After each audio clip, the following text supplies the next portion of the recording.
We had a dandy good time at the New York Metropolitan Museum of Art's latest exhibition, Superfine, Tailoring Black Style. As you may know, this was also the theme of the 2025 Met Gala. This exhibit's theme focuses on Black dandyism and its influence on fashion, particularly within the diaspora within the Atlantic, which is just another way of saying it looks at how Black people have used tailoring and refined menswear to express themselves and challenge society's norms. To me, this exhibit was a joyful celebration of Black style, ingenuity, and the art of self-expression, no matter what your circumstances are. And in this video, we're going to talk about the exhibit. But first, I'm Cassandra from Passport and Soul. And at Passport and Soul, we help BIPOC travelers travel soulfully and with ease. Now back to the video.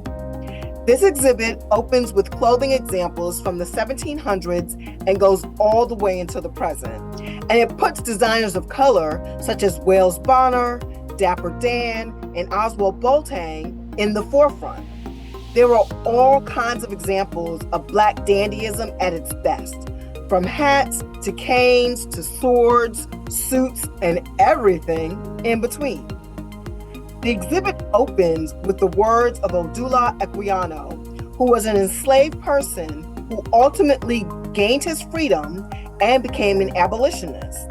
And he even wrote a memoir, the interesting narrative of the life of Odula Equiano.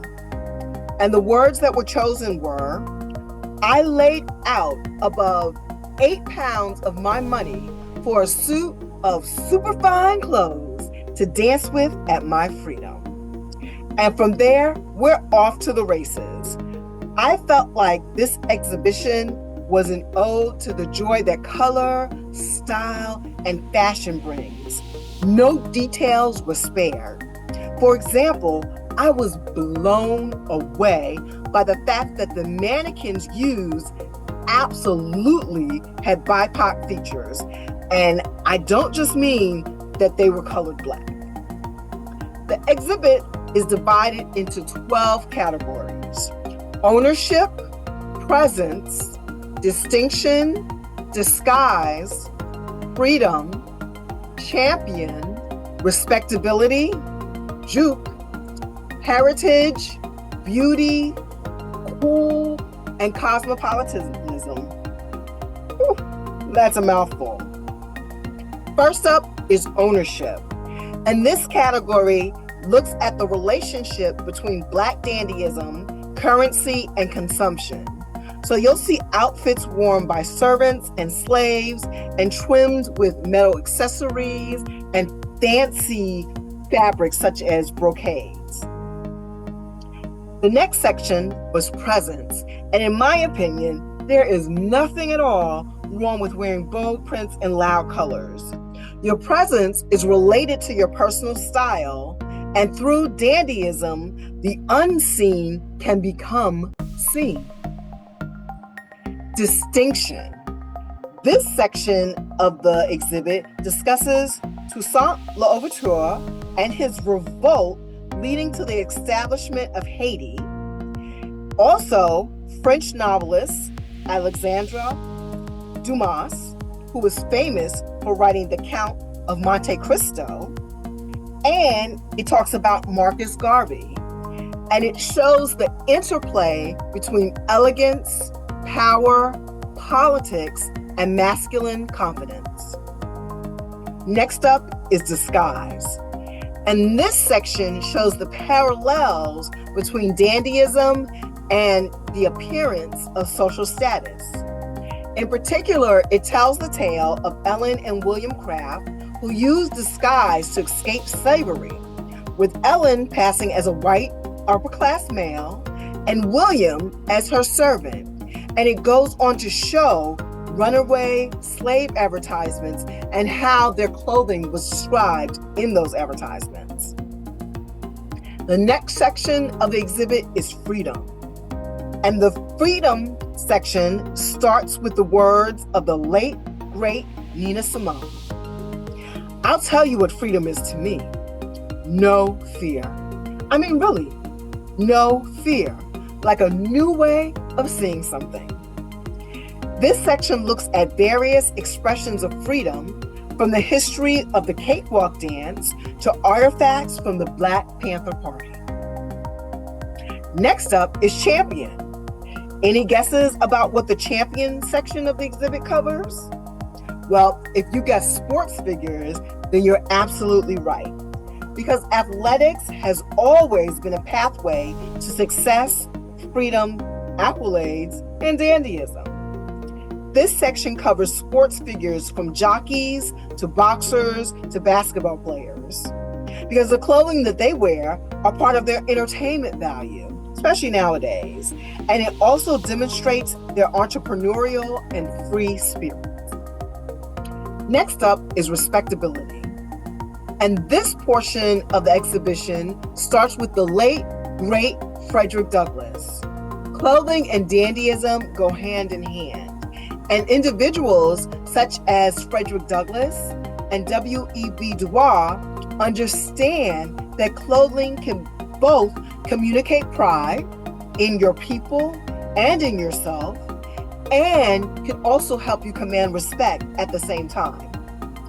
This section also delves into the importance of tailoring and its traditions at HBCUs, and how having a well-made suit can convey both pride and protection.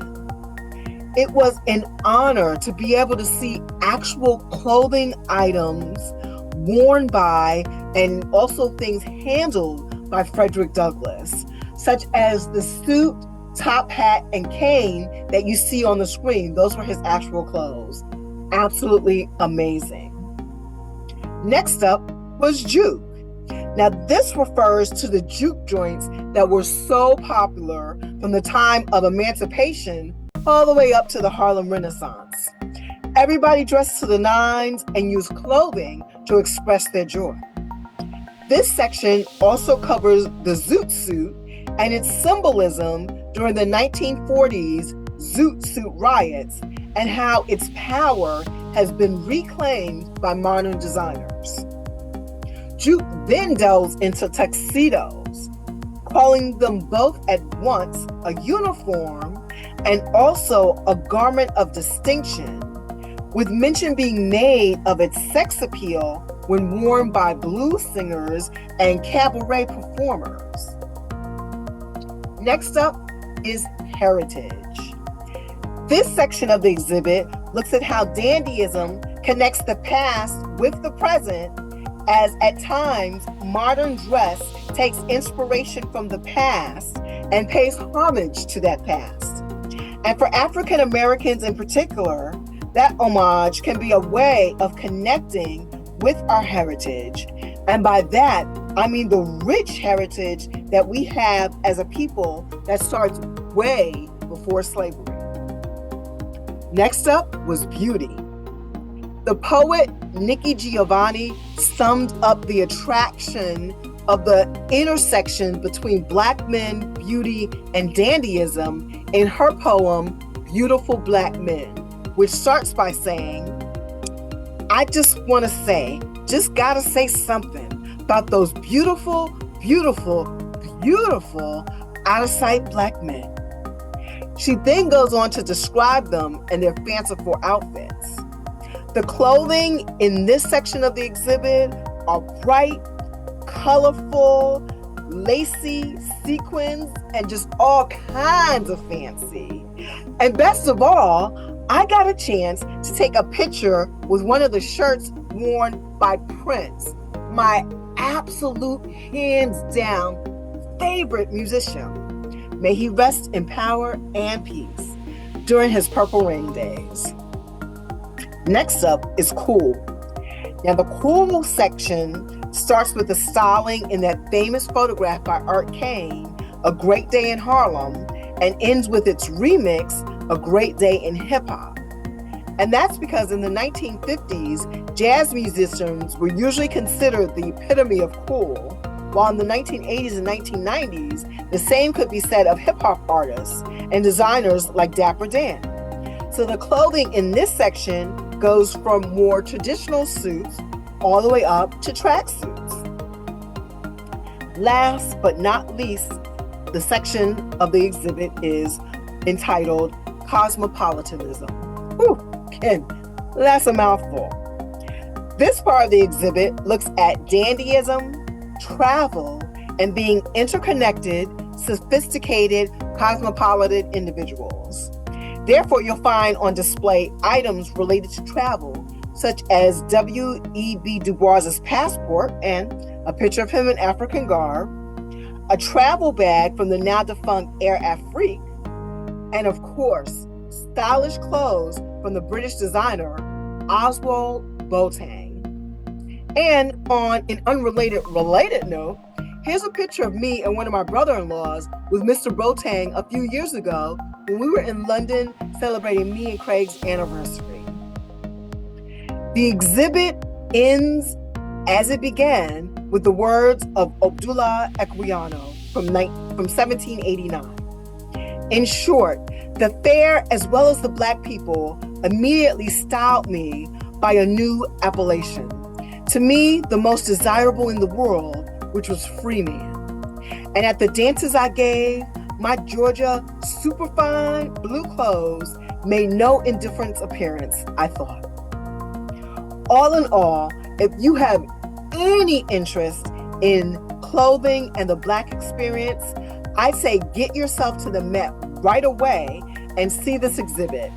It'll only be around until October the 26th. And if you're a New York State resident, you can see it for free, so there's no excuse.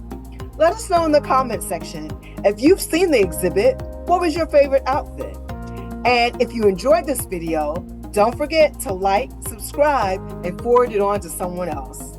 Until next time.